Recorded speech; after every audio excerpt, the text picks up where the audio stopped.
I thought I would put together a list of, it started with 5 things. We started with 5 things, and then it went to 11. What's going on, guys? Joe from Bonafide Moto here.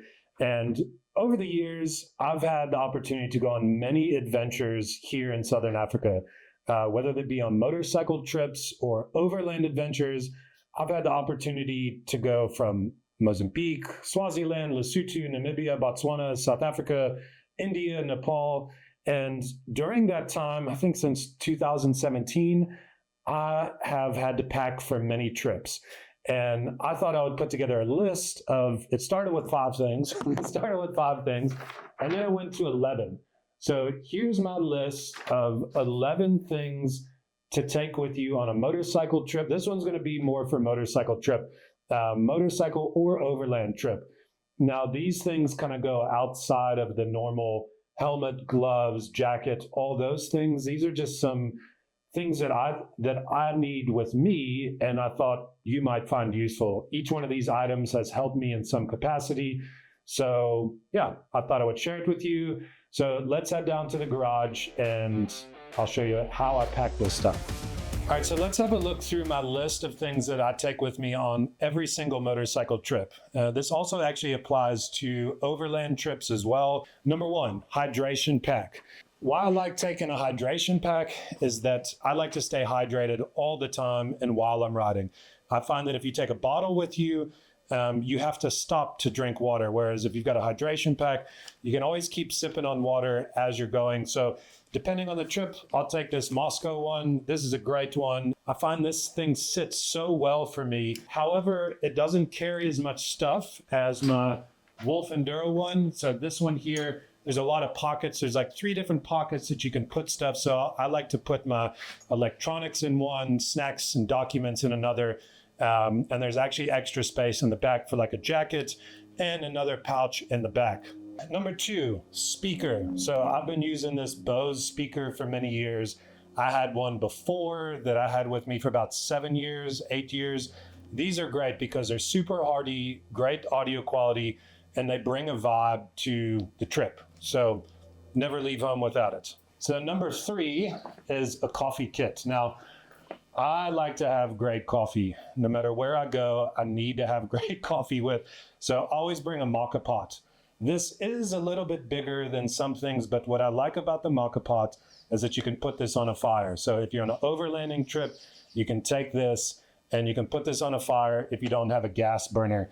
I do kind of carry like a little coffee kit with me. So this has a gas bottle. It's got a container here for water. I've got a little gas burner inside. And this is just quick and easy. This is just like a little cheap gas burner. I think I paid like 300 Rand for it.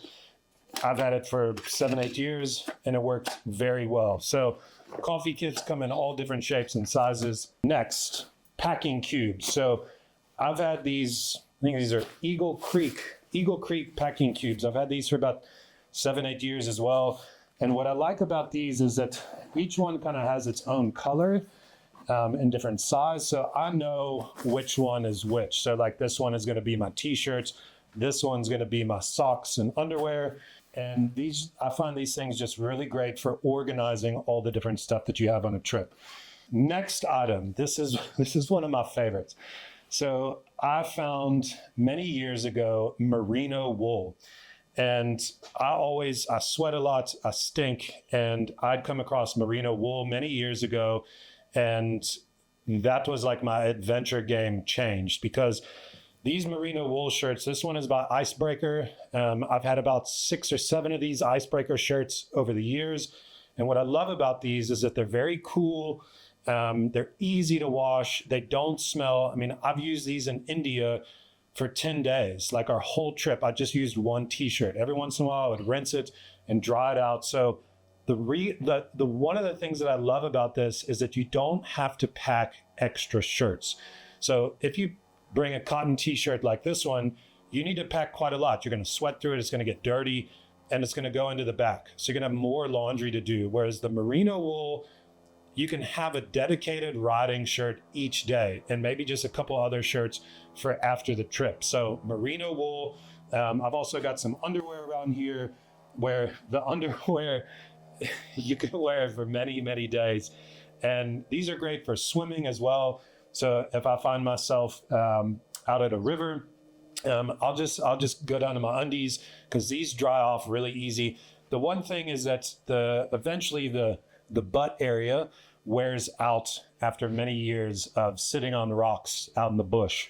So this underwear lasts me anywhere from like 2 to 3 years, depending on how long or how much I use them. But I've got like 3 or 4 pairs that I try to cycle through now, so that I'm not just using 1 or 2 pairs and then they go out. Next is a Kikoi. So a Kikoi is it's like a little skirt kind of thing, also known as a sarong. What I love about these is like in the summertime, whether anywhere in Southern Africa, these are great. So I call it like a bush air conditioning. Great to just wrap around at camp, whatever, walk around, just air out. I love these things. You can also use it as like a blanket. You can kind of tie things up in it. These are phenomenal here in Africa. So Kikoi, also known as a sarong in some places. The other thing with textiles that I have is balaclava. So I used to use these in the military. I found these really great to be used as like a scarf. You can put it up around your neck.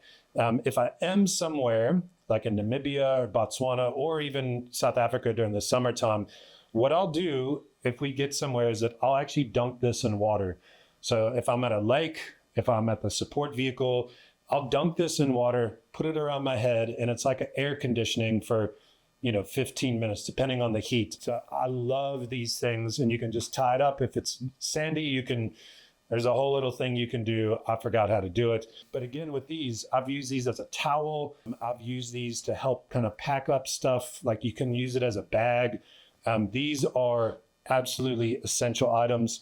If you don't have a balaclava, you can also get a buff. These are great. This one is actually by a company named Buff. This is a South African one. How about that? And these are great just to put around your neck. Like when you're out riding, sometimes you forget about putting sunscreen on your neck, where this is great to block the wind, get the sun out. Next is straps. So no matter where I go, I take straps with me. One of the straps that I take with me are rock straps. These things are super hardy. They're easy to kind of mount to the bike, put luggage over the back. These are super, super strong ones. You can pick these up at most bike shops, maybe climbing shops as well. Rock straps, ROK straps. So I'll actually kind of leave these on the back of the bike all the time so that if I go somewhere and I need to put down a shirt or jacket or something, it's easy to just mount onto the bike. The next straps I take with me are actually my rock climbing straps. These are, I think like 1 meter or half a meter climbing slings. These I trust with my life. I've climbed Namibia, I've climbed all over with these things, and they are very strong. I actually used these in Lesotho last year to get me out of a hill where I was pulled out by 2 cows. And I was able to hook these to the engine guards with this big carabiner and actually get up the hill. So this takes up no space, and it's almost like a toe strap. So climbing slings, great to have with a very reliable carabiner. You never know when you're going to need it. They are hugely essential. Next, earplugs. So I used to have AirPod Pros, had them for like 4 or 5 years, and unfortunately mine died. But I find that hearing protection, even these simple little construction worker earplugs, work extremely well. I find that with the fatigue that you get while riding, if you use earplugs, it just makes the ride much more enjoyable. You can still hear horns, you can hear people shouting, all the essentials, you can hear certain things on the bike, but overall it just makes things much quieter. So earplugs, ear protection, great. If you've got headphones, also great. The next thing on my list, which I didn't bring with me here, is a camping towel. So a lot of times here, we'll find rivers to stop in, to go for a swim, whatever. But I'll always keep a little camp towel very close, like kind of in the top of my bag, just in case we want to go for a swim. I can easily dry off. Otherwise, if it's summertime, you just kind of do your best. So those are I think it was 10 to 11 different items. So we've got a speaker, hydration pack, camp towel, packing cubes, coffee kit, earplugs, climbing slings, merino wool, rock straps, and a buff.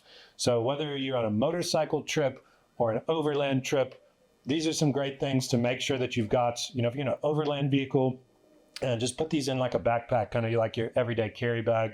But outside of the helmets and different things, these things will maybe help you out on your next adventure. So what are some things that you like to take with you on a trip? Let me know in the comments. I look forward to sharing more of my knowledge with you, and hopefully that your next adventure is a little bit easier. Thank you. This is possibly my first YouTube video. For many, many, many years, I've spoken about putting things onto YouTube, and I haven't done it. It's been 4 or 5 years, probably even longer. So this could quite possibly be my first YouTube video. So if you want to see more adventure info or lessons I've learned, or you want to learn more about South Africa or the adventures I do with Bonafide Moto, please like and subscribe to the channel. I'd really like to keep doing this, and I'm going to need your help. Maybe there's some things that you'd like for me to cover here in South Africa. So if that is the case, drop a comment below. Let me know what you'd like to see. I've got a long list of different categories of things that I can share. So like, subscribe, and let's see where this goes.